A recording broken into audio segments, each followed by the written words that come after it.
الحمد للہ رب العالمین والصلاة والسلام علی سید الانبیاء والمرسلین وعلی آلہ وصحبہ واولیاء امتی اجمعین، اما بعد. قال اللہ تعالی فی القرآن المجید: اعوذ باللہ من الشیطان الرجیم، بسم اللہ الرحمن الرحیم.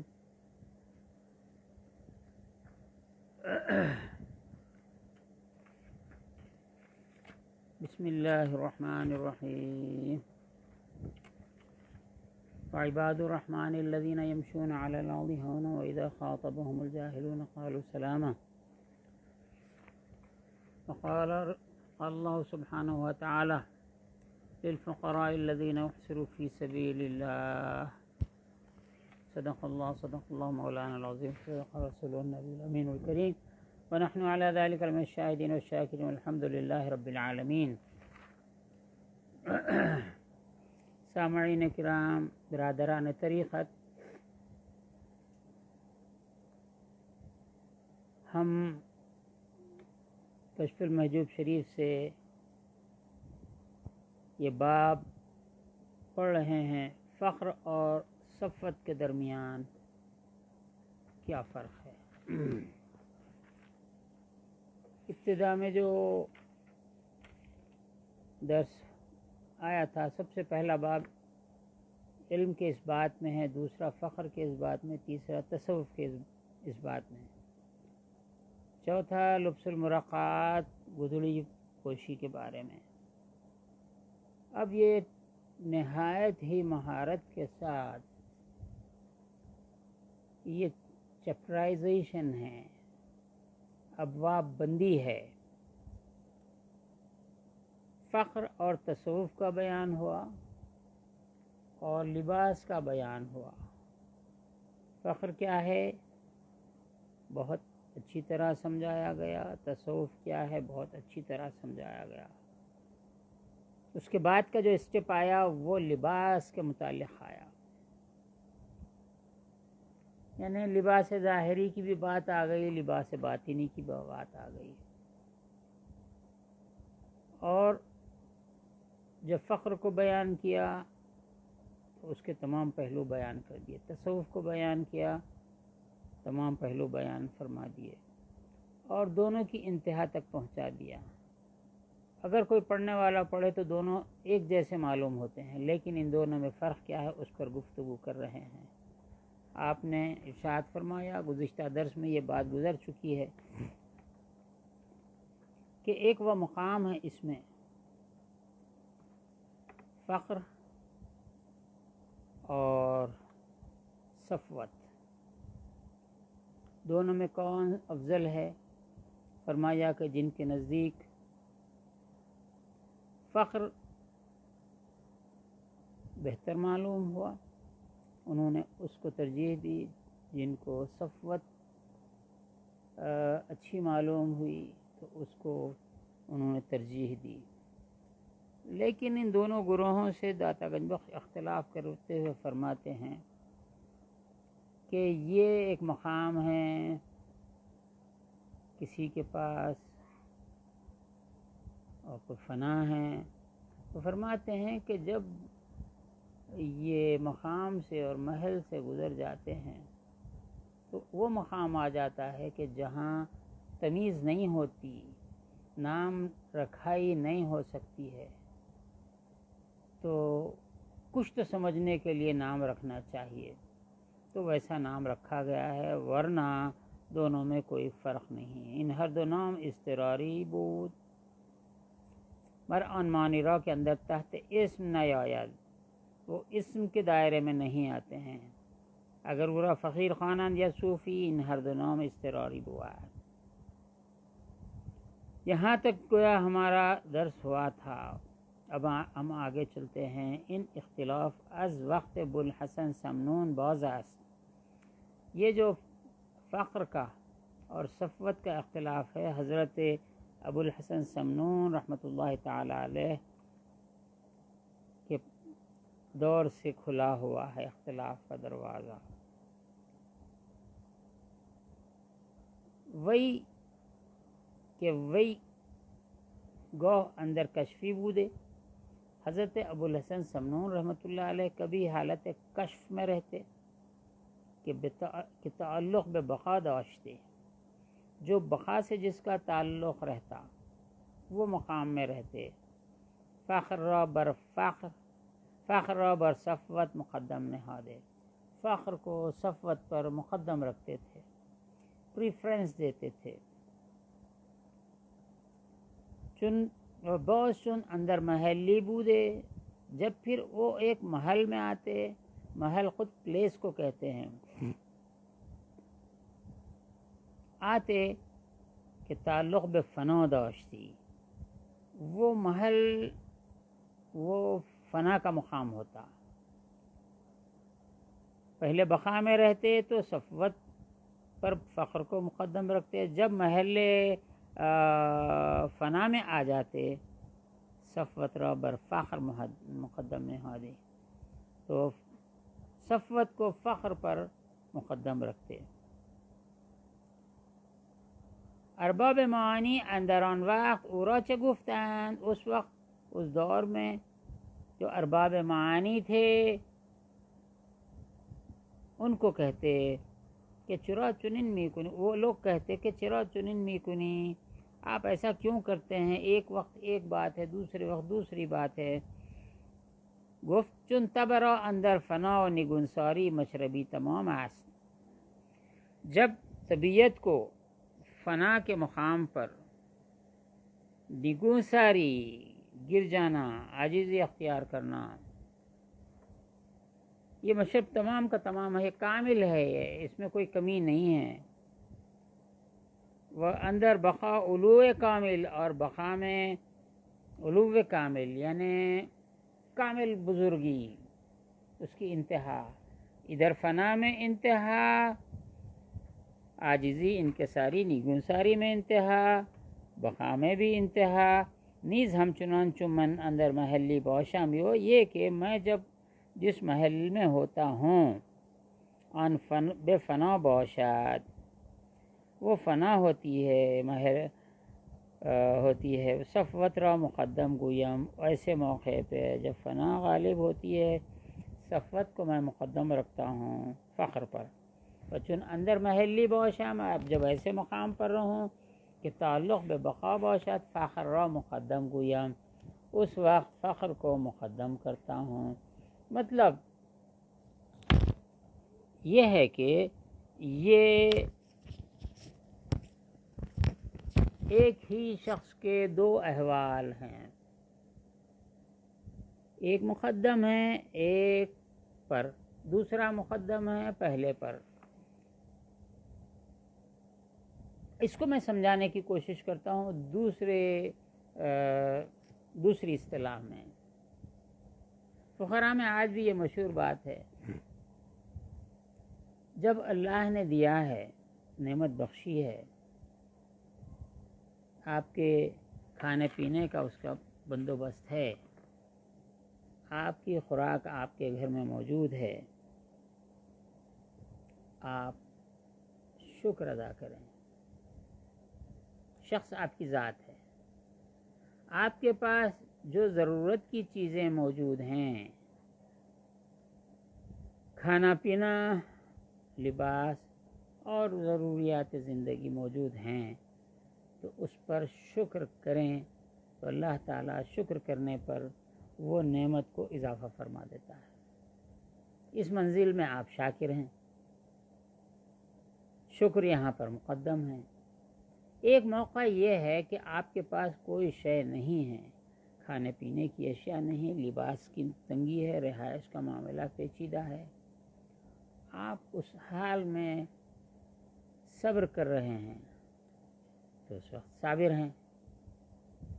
ایک ہی شخص پر دونوں حالتیں گزرتی ہیں، جیسے ایک حال غم کا ہوتا ہے، ایک حال خوشی کا ہوتا ہے، ایک حال کشادگی کا ہوتا ہے، ایک حال تنگی کا ہوتا ہے.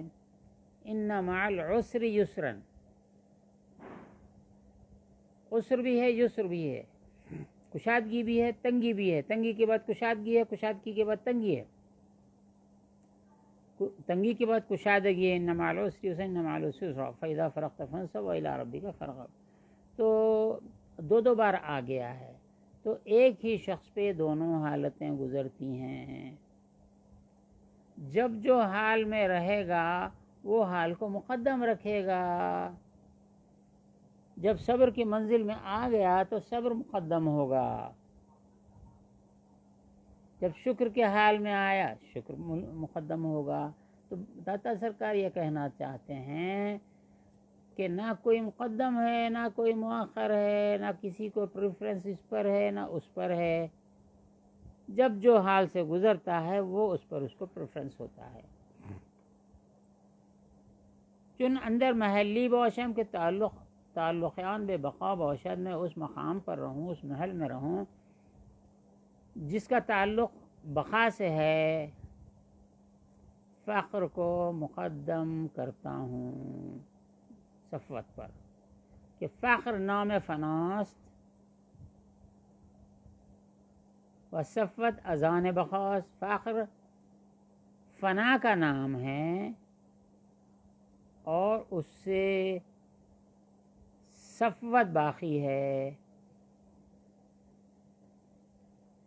تا اندر بقا از خود فانی کنم، جب بقا کی حالت میں اپنے آپ کو فنا کر دوں، و اندر فنا رؤیت فنا از خود فانی کنم، فنا کو دیکھنے کی جو کیفیت ہے، فنا کے مشاہدے کی جو کیفیت ہے وہ محسوس کرتا ہے، از خود فانی کنم، اس حال میں اپنے آپ کو فنا کر دوں، تو تبعم تاکہ میری طبیعت از فنا شود، فنا کے مقام سے میری طبیعت فنا ہو جائے۔ فنا کا فنا ہونا تو ممکن نہیں ہے، پہلے آپ نے بیان فرمایا بس بقا ہم فنا، اور بقا بھی فنا سے، یعنی فنا سے بقا ہے، بقا سے فنا ہے۔ جب کوئی چیز ہوگی تو اس کو فنا کیا جا سکتا ہے، جب فنا ہو جاتا ہے تو پھر بقا حاصل ہوتی ہے۔ تبارک الذی بیدہ الملک وہو علی کل شیء قدیر الذی خلق الموت والحیاۃ لیبلوکم ایکم احسن عملا۔ موت اور حیات، اگر حیات نہ ہو تو موت کا کوئی وجود نہیں ہو سکتا ہے، لیکن فنا کے بعد پھر بقا ہے، وہ کیسا ہے؟ یہ شعر میں نے اس سے پہلے کسی درس میں کہا ہے، حضرت سید افتخار علی شاہ وطن رحمۃ اللہ تعالی علیہ جو ہمارے دادا پیر ہیں، یہاں دکن میں ایک شہر ہے اورنگ آباد، مہاراشٹر میں آتا ہے اس وقت، وہاں سے کسی نے ایک مصرع بھیجا، حیات بعد ہوئی پہلے انتقال ہوا، اور اس نے فرمائش کی کہ اس پہ گرہ لگائیے۔ حیات بعد ہوئی، بظاہر تو ہم اب زندہ ہیں، لیکن مصرے میں یہ کہ حیات بعد ہوئی پہلے انتقال ہوا۔ انتقال موت کو کہتے ہیں ہمارے نزدیک، یعنی اس عالم سے اس عالم میں منتقل ہونے کو موت کہتے ہیں۔ تو آپ نے گرہ لگائی اس پر کہ ہوا جو تخم سا پامال، تخم بیج کو زمین میں بویا جاتا ہے، جب بیج زمین میں چلا گیا، مٹی میں چلا گیا، کھیت میں بکھر گیا، کیا اب ایک ایک دانہ نکالا جا سکتا ہے؟ نہیں نکالا جا سکتا ہے، وہ مٹی میں چلے گیا، اس کی حیثیت ختم ہونا شروع ہو گئی۔ تھوڑا بہت پانی زمین کے اندر جو موجود رہتا ہے وہ پانی بھی اس کو مل گیا، اندر کی گرمی بھی مل گئی، کیا کیا ہوا، ہلکا پھلکا پانی باہر سے بھی ڈال دیا گیا، اب وہ بیج فنا ہونے لگتا ہے۔ جب یہ بیج فنا ہوتا ہے، بیج اپنا وجود ختم کر دیتا ہے تو کونپل نکلنے لگتی ہے۔ ہوا جو تخم سا پامال،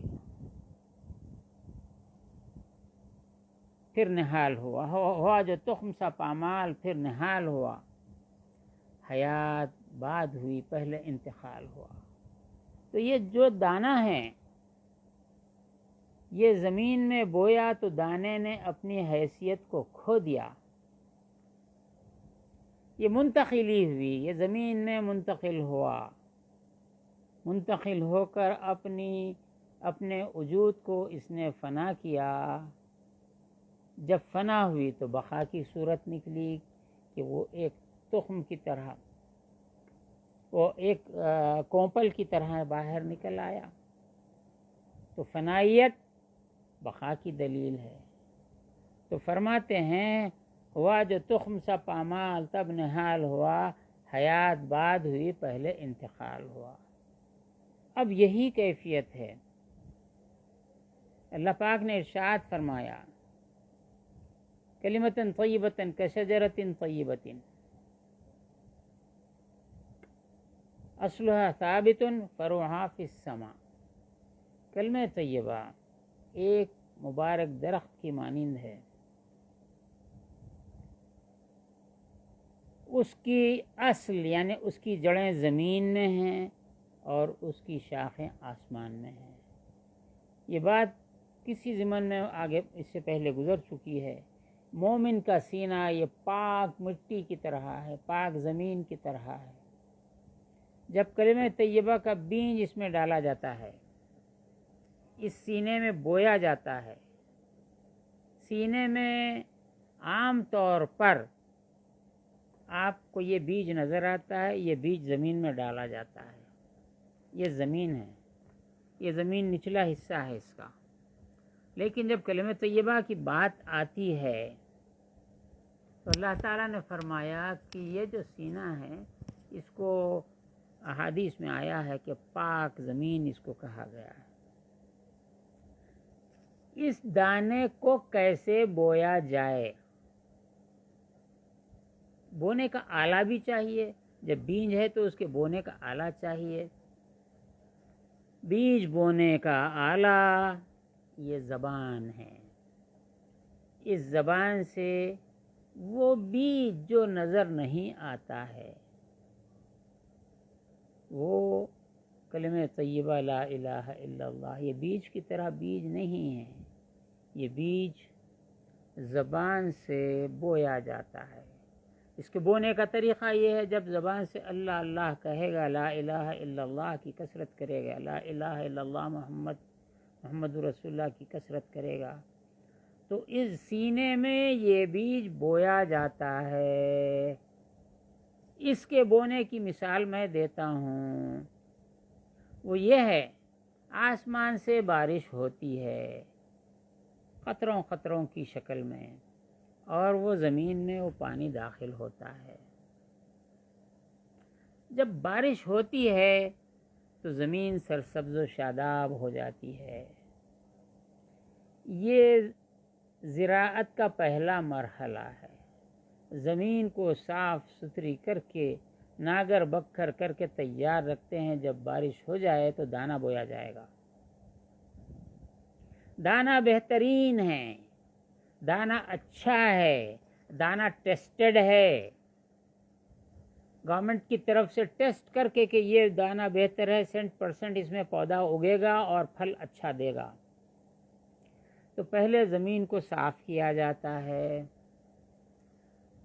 بارش کا انتظار کیا جاتا ہے۔ آپ نہیں برساتے بارش، آپ کی محنت یہاں تک ہے کہ زمین کو سنوارا جائے، کاشت کے قابل بنایا جائے۔ تو کلمہ طیبہ کا جو پڑھنا ہے،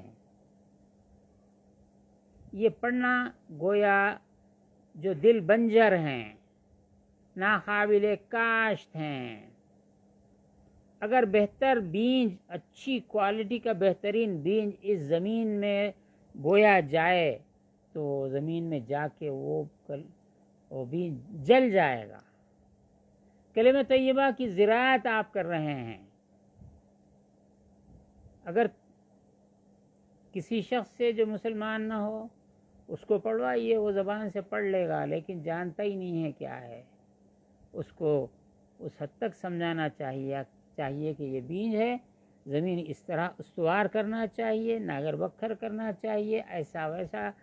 اس کے بعد یہ جب آسمان سے بارش نازل ہوگی، بارش کا موسم ہوتا ہے، جب یہ بارش نازل ہوگی تو یہ زمین جو قابل کاشت تم نے بنا رکھی ہے وہ بارش کو قبول کرے گی، آپ دانہ بوئیں گے، پھر بارش ہوگی، پھر دانہ وہ بڑھنے لگے گا۔ یہ فنا پہلی جو بارش کے بعد آپ نے دانہ بویا وہ چند دن تک تو فنائیت کی منزل میں رہتا ہے، زمین میں جا کر دانہ اپنی شناخت کو کھو دیتا ہے، کچھ باقی نہیں رہتا۔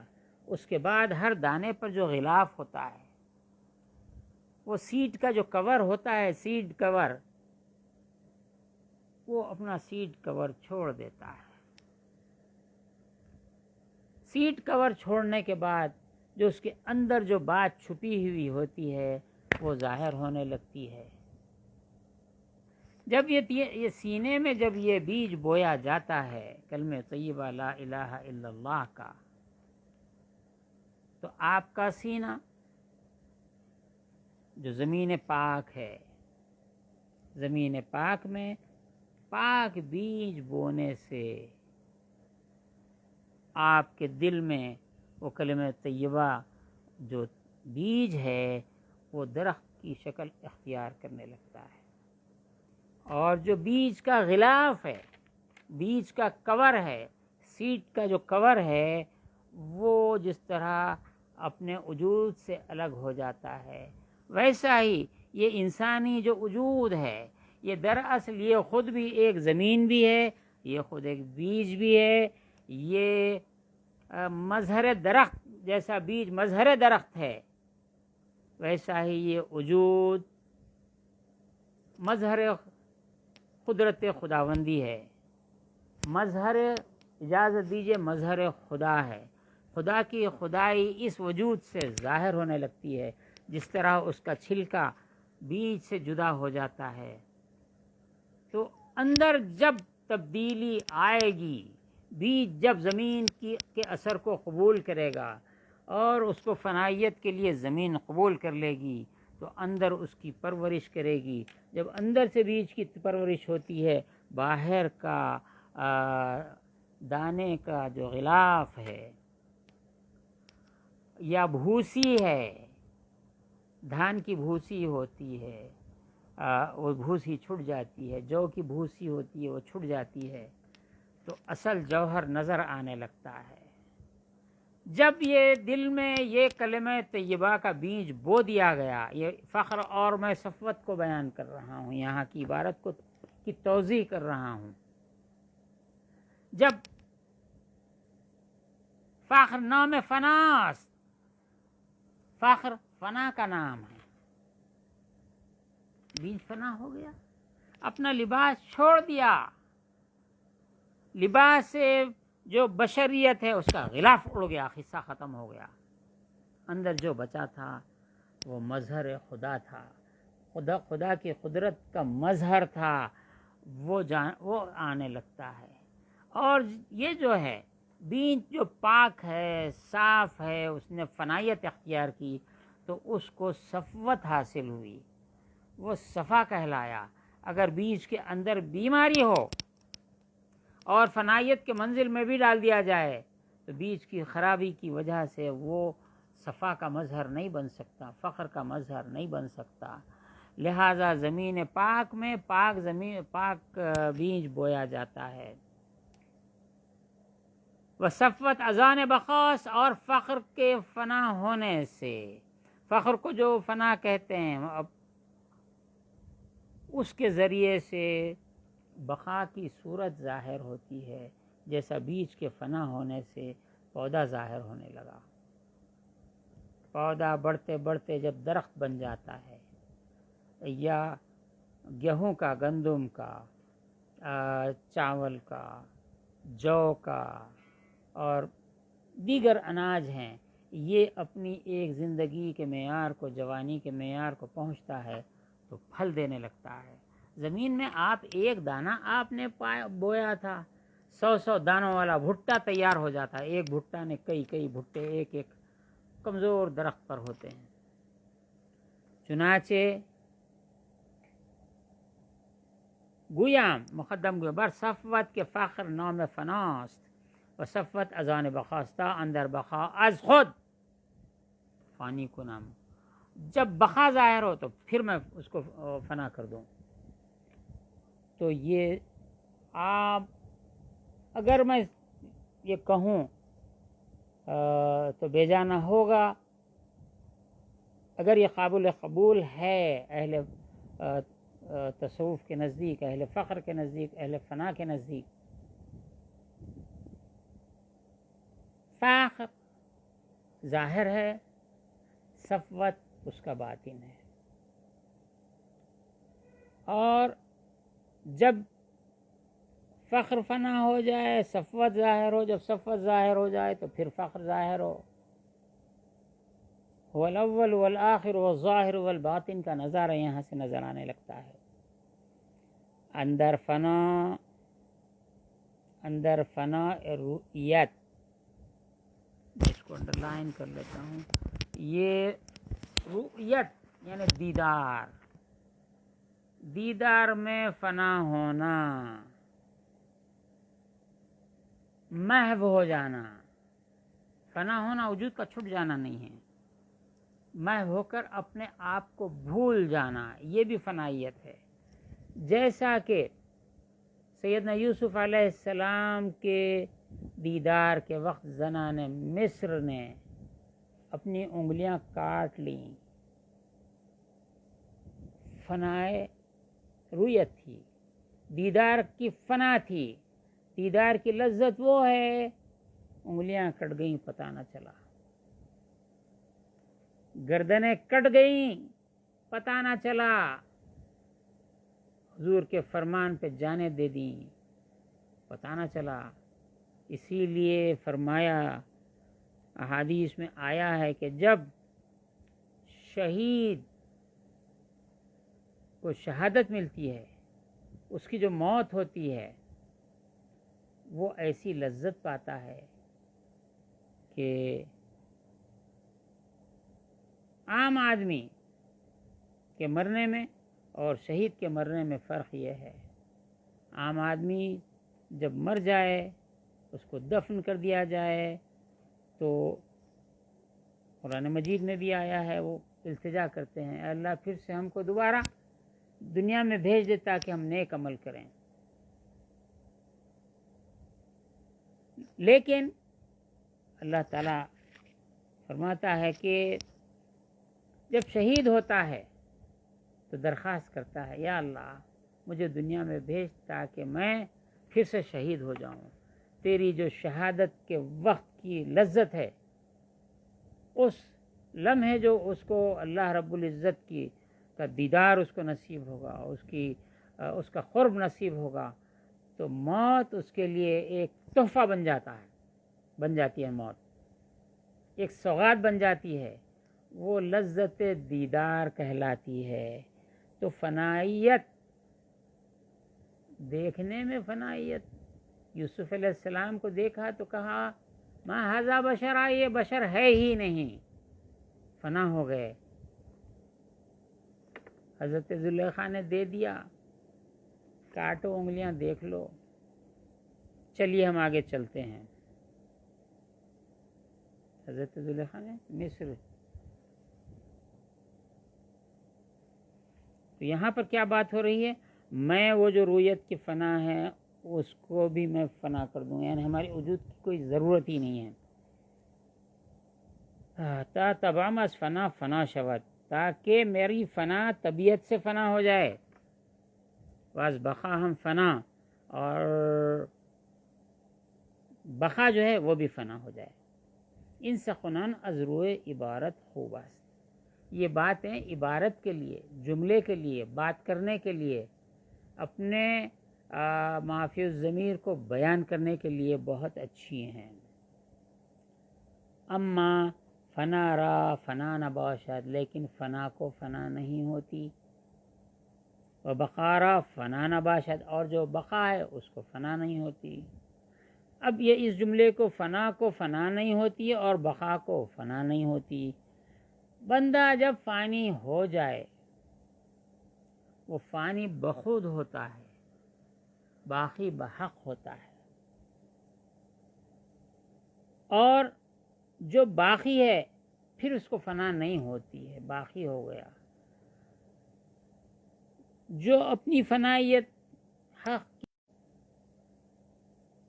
حاصل کر لے، اپنے وجود کو حق کے وجود میں فنا کر دے، حق کی محبت میں فنا کر دے، تو اس کی محبت میں، اس کی اطاعت میں، اس کی اتباع میں، اس کے عشق میں، اس کی محبت میں جو فنا ہو جائے، اللہ اس کو بقا عطا کرتا ہے.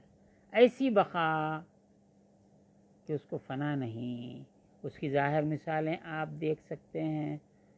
گاہے بگاہے اس دنیا میں اس وقت نظارے ہوتے رہتے ہیں دنیا کے کسی نہ کسی ملک میں کہ ایک شخص کا انتقال ہوا، خبر کھو دے، اندر سے میت جیسی کی ویسی ہے، کفن جیسا کا ویسا ہے.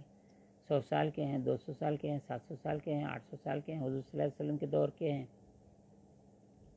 اہل بیت ہیں، اصحاب رسول اللہ ہیں، سلامت ہیں. تو اگرچہ بظاہر یہ فنا ہو گئے ہیں، زمین میں ان کے وجود کو رکھ دیا گیا ہے، لیکن وہ باقی ہے. دوسری بات کہتا ہوں میں، اللہ جس کو چاہے پسند کرے، اللہ جس سے محبت کرے. پہلے تو بندہ اللہ سے محبت کرتا ہے، اللہ بندے سے محبت کرتا ہے، اللہ اس کو اپنا دوست بنا لیتا ہے. جب اللہ جس کو دوست بنائے کیا اس کو فنا کرے گا؟ توبہ کرو، توبہ کرو. کیسی بات ہے؟ ہو نہیں سکتا. اللہ فنا نہیں کرتا ہے، باقی کر دیا. میں اس کا ہاتھ بن جاتا ہوں، میں اس کا پیر بن جاتا ہوں، ہاتھ بن جاتا ہوں جس سے پکڑتا ہے، پیر بن جاتا ہوں جس سے چلتا ہے، میں اس کی زبان بن جاتا ہوں جس سے بولتا ہے، میں اس کی کان بن جاتا ہوں جس سے وہ سنتا ہے. اب ارادہ بھی سمجھ لو اس کے ساتھ ساتھ، اس کا ارادہ اس کا ارادہ، اس کا قول اس کا قول. جب ایسا ہو جائے، اللہ میں فنا ہو جائے، تو اب کس کو پھر تم دوبارہ کہنا چاہتے ہیں؟ فنا کو پھر فنا ہوگی. جو فنا ہو گیا وہ باقی ہو گیا، باقی ہے سو باقی رہے گا. ہر فانی کے باقی شواد، ہر وہ فانی کے جو باقی ہو جائے از خود، اپنے سے فنا ہو جائے. ایک تو طبعی موت ہے، اس کو بھی فنا ہے. ایک کو طبعی موت نہیں ہے، اختیاری موت اختیار کرتا ہے، اپنے خواہشات کو اللہ کی اور اس کے رسول کے فرمان کے مطابق کر دیتا ہے. یہ ایک فنا ہے. جو ایسا فنا حاصل کرتا ہے وہ باقی ہوتا ہے. فرماتے ہیں ہر فانی کے باقی شواد از خود، اپنے سے فنا ہو جائے، باقی بود وہ باقی رہتا ہے. وہ فنا اسمیس، اور فنا ایک نام ہے. فنا ایک نام ہے کہ مبالغت اندران محال باشد. فنا کے اندر مبالغہ کرنا یہ محال ہے. بعض بزرگوں نے کہا فنا الفنا، کہا ہے سمجھانے کے واسطے. غرق اندر غرق، فنا اندر فنا، ایسی باتیں کہی گئی ہیں. لیکن فنا ایک نام ہے جس کے اندر مبالغہ کرنا محال ہے. تا کسی گویت کے فنا فنا گردد، اگر یا کہ کوئی کہے فنا خود فنا ہو گیا. ایک حیدرآباد میں ایک شاعر تھے، چکر چکر چکر بول کے شاعری میں لاتے تھے. چکر زمین چکر میں ہے، آسمان چکر میں ہے، وہ چکر میں ہے، وقت چکر میں ہے، سب ہوتے ہوتے آخر میں بولے چکر بھی خود چکر میں ہے. ایسا نہیں ہو سکتا بول رہے ہیں. ان مبالغت از نفی اثر وجود ان مانا توانت بود. یہ جو فنا جو کہہ رہے ہیں وجود کی نفی کا اظہار کے لیے ہے، فنا کا فنا نہیں ہے. این مبالغت از نفی اثر وجود آن معنی تواند بود اندر فنا و تا اثری مانده است، تاکہ یہ اثر اس کا ظاہر ہو. یہ آدمی نہیں ہے، فانی ہو گیا ہے. مثال کے طور پہ مولانا روم رحمۃ اللہ تعالیٰ علیہ نے مثنوی میں ارشاد فرمایا کہ لوہا ہے، ایک لوہے کا راڈ ہے، وہ سخت ہے، اس کا رنگ کالا ہے، اس کو ہاتھ لگائیے وہ ٹھنڈا ہے. لیکن اس راڈ کو ایک دہکتی آگ میں راڈ کو رکھ دیا گیا. جب ٹیمپریچر اس کا بڑھ گیا، آگ سرخ ہو گئی اور جلنے لگی. لوہا پہلے اپنی وہ صفت، جو لوہا ٹھنڈا تھا وہ صفت چھوڑ دیتا ہے، گرم ہو جاتا ہے. اب کوئی ہاتھ لگانے کے قابل نہیں ہے، گرم ہو گیا لوہا. اور جب گرم ہونے لگتا ہے سرخ ہو جاتا ہے، اپنا رنگ چھوڑ دیا. اپنی پہلے ٹھنڈک تھی، گرمی آ گئی، اس کے بعد میں اور جلنے لگا تو آگ کی طرح سرخ ہو گیا، رنگ بھی چھوڑ دیا اس نے.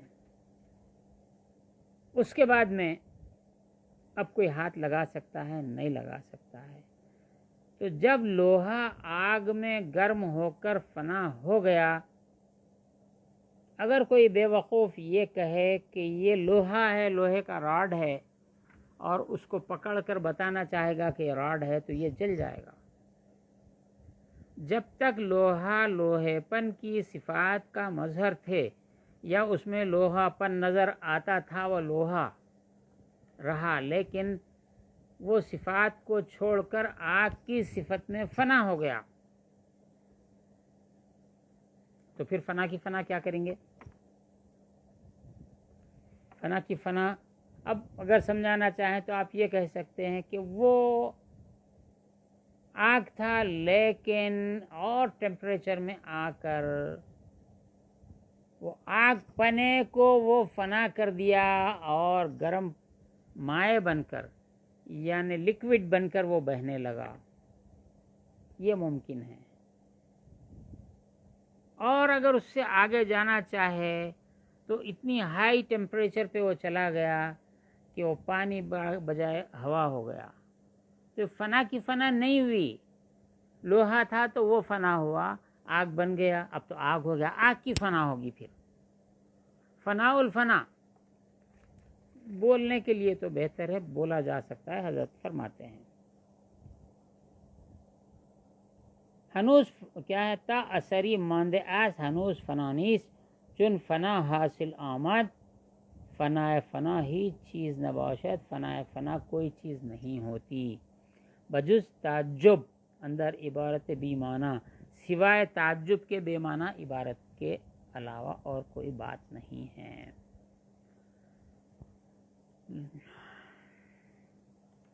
ان ترہات ارباب لسان استراحت کے معنی میں نے آپ کو بیان کیا تھا کہ بے معنی نامعقول باتیں، احمقانہ باتیں ارباب لسان کے پاس ہیں.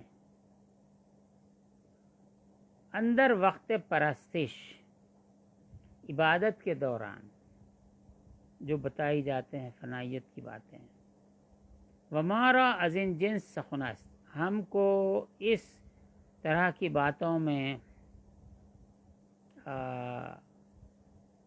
ایک طرح کا ہم کو کلام ہے. اندر کتاب فنا و بقا و اندر ہم نے اس کی بات، اس کی بات ایک کتاب آپ نے لکھی فنا و بقا، اس میں اس کی گفتگو کی ہے. و اندر ان وقت ہوا سے کودکی و تیزی احوال کر دیم، اس وقت ہم نے ہوس، خواہش، اس کی یہ معنی ہو جائے بچوں کی طرح خواہش ہے. احوال کی تیز، اس میں ہم نے تیزی بتلائی ہے. اندر ان کتاب بے حکم احتیاط احکام آن بھی اور اس کتاب میں احتیاط کے لحاظ سے احتیاط کرتے ہوئے اس کے احکام کو، فنا کے احکام کو، بقا کے احکام کو اور صفوت کے احکام کو میں کسی مقام پر لاؤں گا انشاءاللہ عز و جل، انشاءاللہ تعالی. اینس فرق میان فخر و صفوت، اور وہ یہ ہے کہ اس کے درمیان، یعنی فخر اور صفوت کے درمیان جو فرق معنوی ہے وہ یہ ہے. اما صفوت و فخر معاملت از روی تجرید دنیا و تخلی دست از آن و آن خود چیزی دیگر است، جبکہ صفوت اور فخر معاملے کے لحاظ سے تجرید مجرد ہو جانا، تنہا ہو جانا، اپنا رنگ چھوڑ دینا، اپنی صفت چھوڑ دینا، اپنی کیفیت کو چھوڑ دینا. جیسا کہ ہم دیکھ سکتے ہیں یہ کرنٹ ہے، تو وائر یہاں پر ہیں، سب اس کے اوپر پلاسٹک اور وہ کیا ربر جو بھی اس کے لائق ہے وہ چڑھایا ہوا ہے. اگر سڑک پہ جا کر دیکھے کہ وائر کھلے ہیں، آدمی کے دسترس سے بہت اوپر ہیں، یا یہ کہ ہمارے پاس کوئی وائر ہے اس کو کٹ کر دیا جائے تو بالکل وہ کوئی آگ نہیں نظر آئے گی اس میں.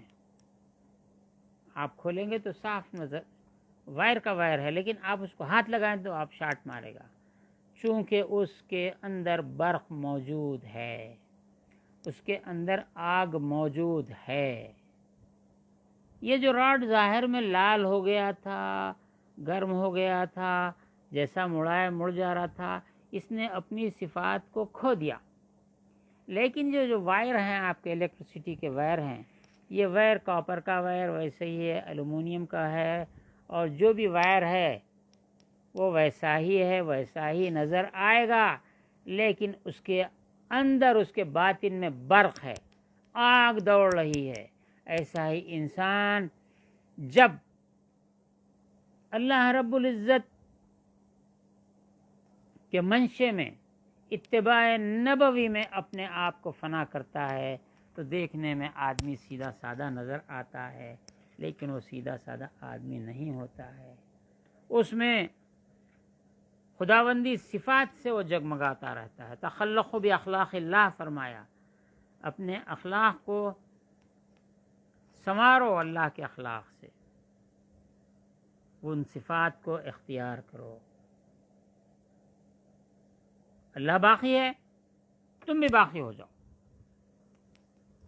دیکھنے میں تو وائر جیسا نظر آتا ہے ویسا ہی رہے گا، جیسے عام انسان ہے ویسا ہی انسان ہوگا، لیکن اس کا باطن، کسی کا باطن منور ہے، کسی کا باطن غیر منور ہے، کسی کے پاس آگ بھری ہوئی ہے، غرور بھرا ہوا ہے، تکبر بھرا ہوا ہے، ہر قسم کی بیماری اس کے اندر ہے، وہ بھی آدمی نظر آتا ہے. لیکن ایک آدمی ہے جس میں فخر نہیں ہے، غرور نہیں ہے، حسد نہیں ہے، خلوص ہے، اتباع ہے، انکساری ہے، یہ تمام صفات اس میں ہیں. دیکھنے میں وہ بھی آدمی ویسے ہی ہے، لیکن جب معاملہ ہوتا ہے، معاملے سے پتہ چلتا ہے کہ اس کے اندر کیا ہے. معاملات کے اظہار کے جو دروازے ہیں، ایک دروازہ زبان ہے، اس کے زبان اس کا پردہ ہے، منہ اس کا دروازہ ہے، زبان اس کا پردہ ہے. وہاں سے ظاہر ہوتا ہے، جو الفاظ نکلتے ہیں اندر کی کیفیت کو ظاہر کرتے ہیں.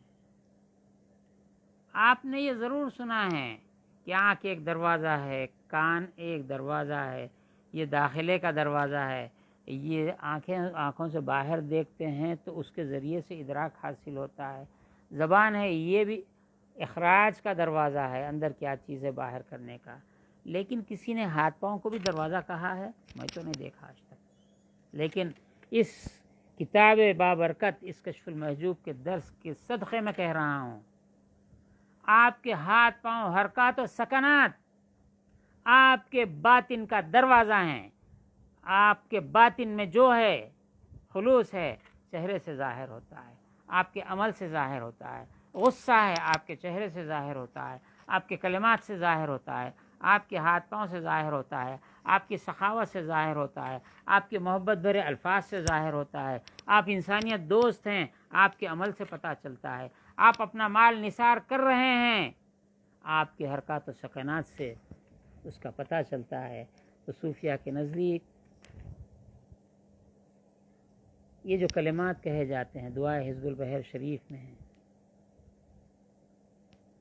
وہ یہی ہیں: یا اللہ، یا علی، یا عظیم، یا حلیم، یا علیم، انت ربی، اے اللہ تو میرا رب ہے، علم کا حسبی، میرے لیے تیرا علم، میری حالت تو جانتا ہے، یہی میرے لیے کافی ہے۔ انت ربی وعلم کا حسبی، تنصر من تشاء وانت العزیز الرحیم۔ اب یہاں سے شروع، نسألک العصمت، اے اللہ میں عصمت، حفاظت طلب کرتا ہوں،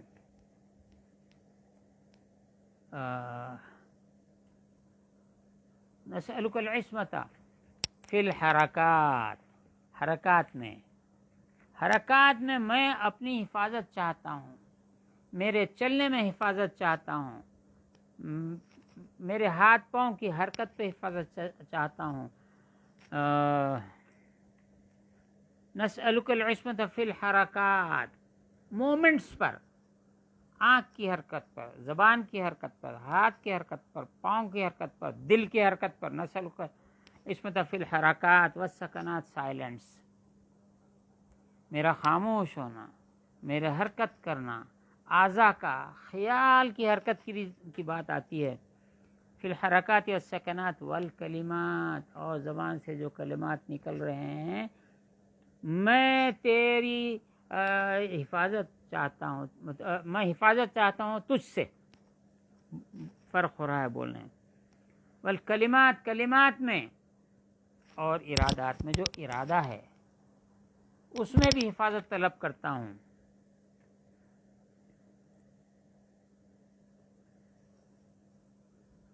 اور ارادے سے پہلے ایک اور چیز ہے، وہ خطرہ ہے، دل میں آنے والے خیالات کو عربی میں خطرہ کہا جاتا ہے۔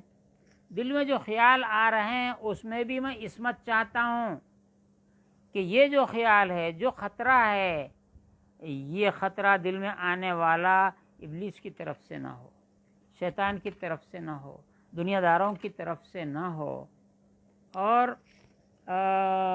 نفس پرستوں کی طرف سے نہ ہو، لالچیوں کی طرف سے نہ ہو۔ جو خطرہ آئے وہ خطرات الہی ہوں، جسے الہام کہا جاتا ہے۔ وہی انبیاء کے لیے مخصوص ہے، الہام اولیاء کے لیے خطرہ ہے۔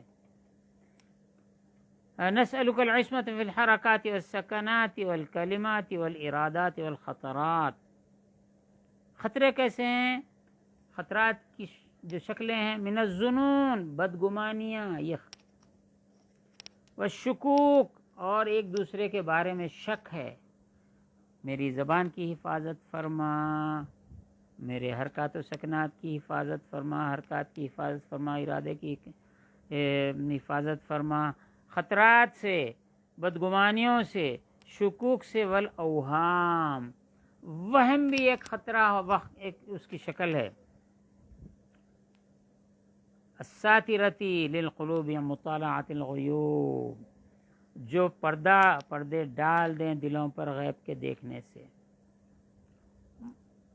فقد ابتلی المؤمنون وزلزلوا زلزالا شدیدا، یہ آگے دوسرا مضمون چل رہا ہے، اسی سے متعلق ہے۔ تو میں جو ہر درس میں تقریباً یہ بات بولتا ہوں کہ پیر و مرشد والی گرامی بانی مدد صوفیہ جو فرماتے تھے کہ بے سے اللہ بصیر ہے، دیکھتا ہے میرے کاموں کو۔ کام ہے نسألک العصمت فی الحرکات والسکنات، بے سے اللہ بصیر ہے، دیکھتا ہے میرے کاموں کو، تو میں حفاظت طلب کرتا ہوں۔ سین سے اللہ سمیع ہے، سنتا ہے میری باتوں کو۔ اب پڑھیے، نسألک العصمت فی الحرکات والسکنات والکلمات، سین سے اللہ سمیع ہے، سنتا ہے میری باتوں کو، لہذا تو ہی حفاظت فرما۔ والارادات، اب ارادے میں یہ منزل وہ ہے جو آدمی سوچ کے عزم کر لے اور اس کا ظہور نہ ہو عمل کے ذریعے، یا زبان کے ذریعے، اس سے پہلے کی منزل ارادہ، اس کی بھی حفاظت فرما۔ من الظنون والشکوک والاوہام، یہ قلب کے اندر، دماغ کے اندر آنے والی جو غیبی کیفیتیں ہیں، جو جسم سے بعد میں ظاہر ہوتی ہیں، اس کی بھی حفاظت فرما۔ تو یہاں وہی ہے،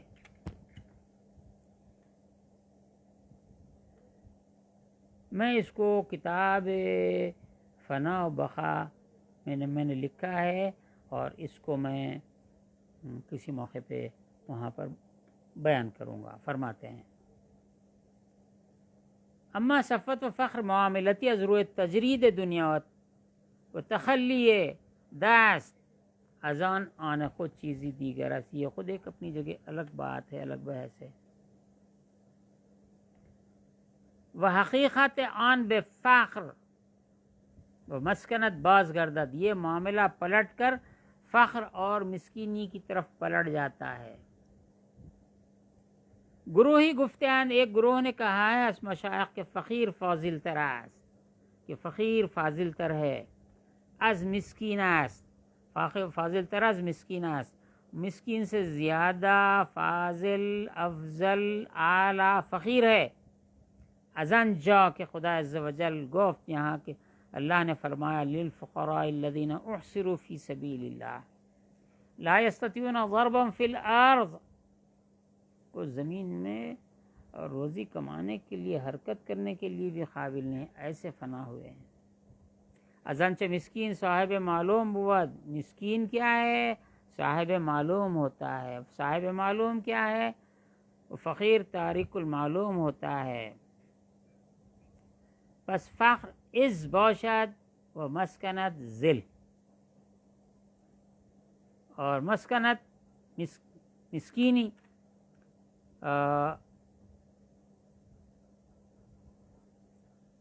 یہاں دو معنی ہے، یہ بات کو پوری کرنا پڑے گا۔ یہ تنگ دستی کے معنی میں یہاں لایا جا رہا ہے۔ کاد الفقر ان یکون کفرا، جو معنی جو تھے اس معنی میں یہ مسکینیت لائی جا رہی ہے۔ لے اور صاحب معلوم اندر طریقہ ذلیل باشد، یہ جو مسکین ہے یہ ذلیل ہوتا ہے۔ یہ مسکینی وہ مسکینی نہیں ہے، اللہم احینی مسکینا وامتنی مسکینا واحشرنی فی زمرۃ المساکین، آگے لا رہے ہیں۔ پیغمبر گفت صلی اللہ علیہ وسلم تعس عبد الدراہم و تعس عبد الدینار و تعس عبد الخمیصہ والقطیفہ، ہلاک ہوا جو درہم کا بندہ بنا، دینار کا بندہ بنا،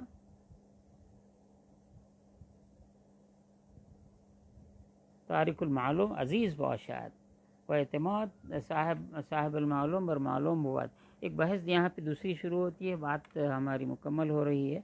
تو یہاں پر جو مسکین ہے وہ مسکین ہے، حضور صلی اللہ علیہ وسلم نے دعا فرمائی کہ اے اللہم احیینی مسکینا، اے اللہ مجھے مسکینوں میں زندہ رکھ، تو ہم اتنی مسکین ہیں نا، مجھے مسکینوں میں مجھے موت عنایت فرما، واحشرنی فی زمرۃ المساکین، اور مجھے مسکینوں کے زمرے میں حشر فرما۔ چون پیغمبر صلی اللہ علیہ وسلم مسکین را یاد کیا، جب رسول اللہ صلی اللہ علیہ وسلم مسکین کو یاد کیا، گفت یا رب مرا به مرگ و زندگانی از مسکین دار، مجھے زندگی اور موت میں مجھے مسکین رکھ۔ جب چون فقراء را یاد کرد، گفت کاد الفقر ان یکون کفرا، تو یہ فخر تنگ دستی کے معنی میں ہے، وہ فخر نہیں ہے، الفقر فخری والا، تو اس کو اوپر بھی تذکرہ فرمایا، یہاں بھی بدین معنی فقیر آن بود، ارے باب ہی ختم ہو رہا ہے، اس کو ختم ہی کر لیں گے۔ مسکین آن بود کے متعلق، بدین معنی فقیر آن بود کے متعلق سببی باشد، اور فقیر وہ ہے کہ جس کا اسباب سے تعلق ہوتا ہے۔ مسکینان کے منقطع الاسباب باشد، منقطع وہ جو مسکین ہے وہ منقطع الاسباب ہوتا ہے۔ اندر شریعت بے نزدیک گروہی از فقہا صاحب بلغا بود و مسکین مجرد، و بنزدیک کے گروہی مسکین صاحب بلغا بود و فقیر مجرد، پس اینجا اہل مقامات مسکین را صوفی خوانند۔ اس مقام پر صوفیہ مقام پر جو اہل مقام ہے وہ مسکین کو صوفی کہتے ہیں. وَإِنْ خلاف باختلاف فقہاء رضی اللہ عنہم متصلہ، اور یہ اختلاف فقہاء رضی اللہ عنہم کے اختلاف سے نزدیک ہے. آن کے فقیر مجرد بود، فقیر مجرد ہوتا ہے، تنہا ہوتا ہے، اس کو کوئی آلائش نہیں ہے. مسکین صاحب بلغہ، اور مسکین صاحب بلغہ یہاں مراد یہ ہے کہ مسکین یہ ہے کہ اس کے پاس حاجت کی ضرورت کی چیزیں موجود ہوتی ہیں. مسکین ہے یعنی کھانے کو بہت کم ہے، پینے کے لیے بہت کم ہے، لباس مختصر ہے، رہائش اس کی کم ہے. یہ صاحب بلغہ یہ معنی میں ہے، اس کے پاس ہے لیکن وافر نہیں ہے. یہ مسکین ہے، ارے غریب مسکین ہے. فقیر یہ ہے کہ وہ جو ان چیزوں سے بھی بری ہے. فقیر مجرد پسنجہ اہل مقامات مسکین و صوفی خانوں خلاف باختلاف فقہاء رضی اللہ عنہ متصلت بے نزدیک ان کے فقیر مجرد بود، فقیر مجرد ہوتا ہے، وہ مسکین نہیں ہوتا ہے، اس کے پاس یہ ہوتا ہے نہ وہ ہوتا ہے، نہ اس کا پرواہ بھی کرتا ہے.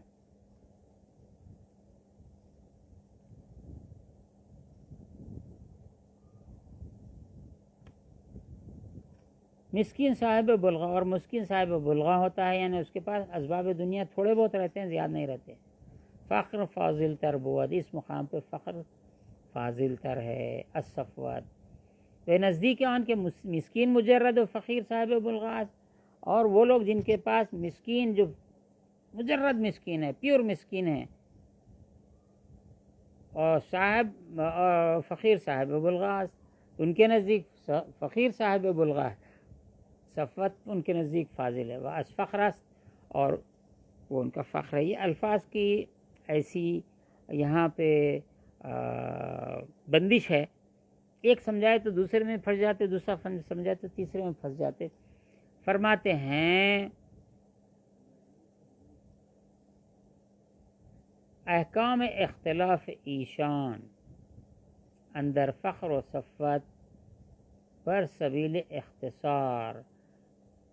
سبیل اختصار یعنی مختصر بیان کیے گئے ہیں. خلاصہ یہ ہوا کہ کسی کے پاس فخر افضل ہے، کسی کے پاس کیا کہا تھا یہاں پر، صفوت افضل ہے. فقیر کے سامنے ایک صفوت، فخر کے سامنے صفوت بھی آئی، لیکن فخر کے ساتھ مسکینیت کی بھی بحث آپ نے یہاں پر چھیڑ دی ہے. اور فخر و غنا کے مسئلے میں یہ بات پلٹ کر چلی جائے گی. الحمدللہ اختلاف واللہ عالم بالصواب. آج یہاں پر یہ باب بھی اختلاف یا باب اختلاف فی الفخر والصفا یہ بھی مکمل ہوا. اب باب الملامت چلتا ہے. ہم 2-3 جملے اس بارے میں کہہ دیتے ہیں. یہ بھی تھوڑا سا لمبا ہے باب اس کے مقابلے میں، لیکن ہم یہ بتلانا چاہتے ہیں ہمارے پاس جو جن باتوں کی شہرت ہے کہ جو لوگ شریعت پر عمل کرتے ہوئے نظر نہیں آتے، ان کے لباس ایسے ہوتے ہیں، معاذ اللہ تاریک نماز ہوتے ہیں، بعض لوگ ہوتے ہیں، اور تاریک روزہ رہتے ہیں، روزے کے بھی ترک کر دیتے ہیں، اور ایسی بہت سی چیزیں ہیں جو شریعت سے میل نہیں کھاتی. تو ان کے بارے میں عام طور پہ مشہور ہے کہ یہ صاحب ملامت ہیں، یعنی اپنی نیکیوں کو چھپاتے ہیں اور برائیوں کو ظاہر کرتے ہیں. یہ بھی بزرگوں کے اقوال میں سے ہے. جیسا کہ عام لوگ اپنی نیکی کا اظہار کرتے ہیں دنیا میں، اپنی برائی کو چھپا لیتے ہیں، لیکن صاحب ملامت اپنی جو برائی ہے یا خامی ہے اس کو ظاہر کرتے ہیں اور اچھائی کو چھپا لیتے ہیں. لیکن داتا گنج بخش رحمۃ اللہ تعالی علیہ نے یہاں جو فرمایا ہے اس میں ایک جملہ یہاں پہ کہہ دیتا ہوں، پھر آگے بڑھ جاتا ہوں. فرماتے ہیں کہ حضور صلی اللہ علیہ وسلم کی ابتدائی جو زندگی ہے، اعلان نبوت سے پہلے کی زندگی ہے، تمام لوگ مکہ، اہل مکہ، مشرکین، یہ اور وہ سب آپ پہ فدا تھے، آپ سے بہت متاثر تھے، آپ کو صادق اور امین کہتے تھے۔ صادق، سچ بولنے والے، جس پہ جھوٹ کا، کذب کا امکان نہیں ہے۔ میں ان کی بحث نہیں کرتا جو اللہ جھوٹ بول سکتا بولتے ہیں، ان پر اللہ، رسول اور تمام ملائکہ، تمام اعلیٰ کی ہر شے کی لعنت ان پہ پڑے، ہر شے کی طرف سے۔ ان کمینوں کا میں ذکر نہیں کر رہا ہوں۔ یہاں جو کہا گیا ہے اس میں داتا گنج بخش نے جو فرمایا ہے وہ یہ ہے کہ جب اعلان نبوت کے فرمانے سے پہلے صادق الوعد والامین کہتے تھے، لیکن جب آپ نے حق کا اظہار فرمایا، اللہ رب العزت کے حکم سے، اللہ کی مرضی سے توحید کی طرف بلایا، کلمہ توحید کی طرف، کلمہ رسالت کی طرف، لا الہ الا اللہ محمد رسول اللہ کی انہوں نے دعوت دی، سارا مکہ مخالف ہو گیا، ان کے قبیلے قریش مخالف ہو گئے، انہوں نے ملامت شروع کر دی، لیکن حضور نے ان کی ملامت کی پرواہ نہیں کی، اپنے کام کو جاری رکھا۔ تو فرماتے ہیں داتا گنج بخش، جو پہلے صاحب ملامت ہیں، ملامت کا معنی یہ ہے مخلوق کی جانب سے ملامت پڑے، برا بھلا کہنے لگے تو سننے لگے، تو حضور پاک صلی اللہ علیہ وسلم کی ذات اقدس ہے۔ جو حق بولتا ہے، سچ بولتا ہے، لوگوں کی پرواہ نہیں کرتا، وہ صاحب ملامت بن جاتا ہے۔ مصلحت پسندی کچھ اور چیز ہوتی ہے اور حق کا بولنا کچھ اور ہے۔ حق کا بولنا حکمت کے لحاظ سے وہ ایک منزل ہے، اور حکم کے تحت بولنا، اپنی مصلحتوں کو، اپنے عقل کو بازو رکھ کے کام کرنا، یہاں سے ملامت شروع ہوتی ہے۔ تو یہاں انشاءاللہ اس فصل میں الملامت ترک السلام، ملامت یہ ہے کہ سلامتی غائب ہو جاتی ہے۔ انشاءاللہ اگلے ہفتے ہم باب الملامت پڑھیں گے، جو بہت بڑا ٹاپک ہے، یہ آج کا ٹاپک نہیں ہے، اس زمانے سے چلا آ رہا ہے۔ حضور پاک صلی اللہ علیہ وسلم کی ذات اقدس پر انہوں نے جو کچھ ملامت کی ہے، کیا کیا نام بولے ہیں حضور کے قرآن مجید میں آ گئے، کتنی ایسی برائیوں کو معاذ اللہ منسوب کیا ہے انہوں نے کہ جس کا شائبہ ہی نہیں ہو سکتا ہے۔ یہ صاحب ملامت ہے، یعنی حضور صلی اللہ علیہ وسلم کی سنت پر اتباع کرنے والے وہ لوگ جو صاحب عزم و ہمت ہیں، وہ صاحب ملامت ہیں۔ ہم ملامت کی بحث آئندہ ہفتے کرتے ہیں۔ اللہ تعالیٰ سے دعا ہے کہ ہم کو، ہمارے سینوں کو، آج تک ہم نے جو سنا ہے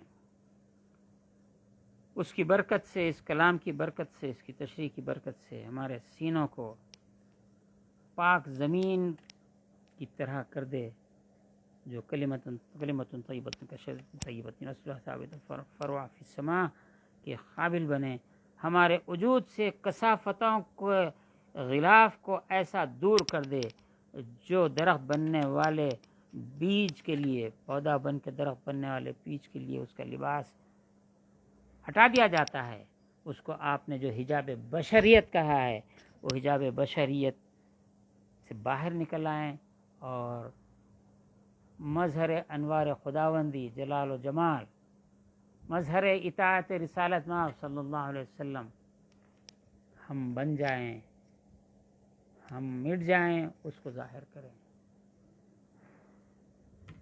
تو کو اتنا مٹا کہ تو نہ رہے، تیری ہستی کی رنگ و بو نہ رہے، ہو میں ایسا کمال پیدا کر کہ بجز ہو کے غیر ہو نہ رہے، تو اپنے وجود کا ظاہر کرنے والا خود نما نہ رہے، خدا نما بن جائے، جو تجھے دیکھے اس کو دیکھنے سے خدا یاد آئے۔ یہ خدا نما بن جا، خود نما نہ بن۔ منجے خدا نما نہ ککو، لوکاں کی یہ حیرت کیا میں خدا نما نہ اچھا ہوں، خود نما اچھا ہوں۔ حضرت میران جی خدا نما حسین نے فرمایا اللہ تعالیٰ سے دعا ہے کہ اللہ ہماری دعا کو قبول فرمائے، اور یہ جو کچھ ہم سن رہے ہیں ہمارے وجود میں، ظاہر میں، باطن میں، سب اس کی روشنی پھیلا دے، سننے والوں کو، سمجھنے والوں کو، نہیں سمجھنے والوں کو، سب کو فیضان عنایت فرما، جیسا کہ پانی پینے والے کو جان کر پینے والے کو نہ جان کر پینے والوں کو ان کی پیاس کو پانی بجھاتا ہے، تو ایسا ہی سمجھنے والوں اور نہ سمجھنے والوں کو سب کو فیضان عنایت فرما۔ کافر، مشرک، مسلمان، سب پر سورج کی روشنی پڑتی ہے، سورج سب کو فیضان سے منور کرتا ہے، ویسا ہی اس کلام کی برکت سے سب کو منور فرما دے، سب کو روشن فرما دے، چاہے سمجھے چاہے نہ سمجھے۔ صلی اللہ تعالیٰ علی خیر خلقی سیدنا محمد و آلہ و صحبہ اجمعین والحمد للہ رب العالمین۔